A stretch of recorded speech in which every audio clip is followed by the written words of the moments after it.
Well, Davis Lewin is a foreign affairs expert and political director at the Henry Jackson Society. Good evening to you, Davis. They're saying, on the one hand, it's the #1 threat to us, but on the other hand, we're not doing anything about it. What should we be doing?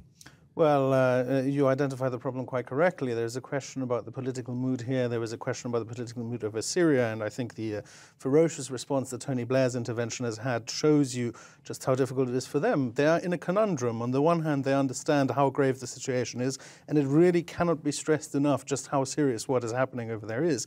On the other hand, there is no political support for doing anything much by way of intervention. So what we are doing, and I suspect what we will already be at the very least considering, is sending in advisors, sending in possibly some special forces or supporting US special forces that would be able to support some kind of operation. That would be by the Iraqis themselves. What about their neighbours, Iran?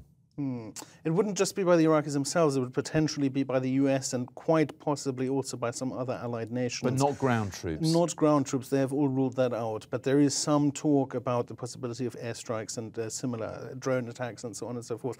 Of course, the dynamic with Iran is a very interesting but questionable one. I think the US has been quite clear that there will be no military coordination, but that there could be some sort of talks over what are shared interests in a very specific point. But one must not forget, Iran is not my enemy's enemy is my friend. Iran is my enemy's enemy is also a serious and grave threat to myself. What ISIS want is an Islamic state on the border, effectively, between Syria and Iran, but it doesn't stop there. What do they ultimately want? Maps that they have circulated already show that they do want much more. Of course, what they're after is their version of the caliphate, so to say, resurrected.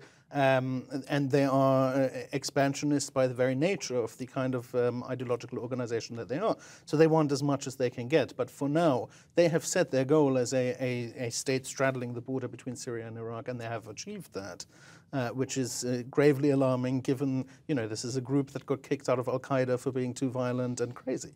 Davis, thank you very much indeed. It is deeply concerning.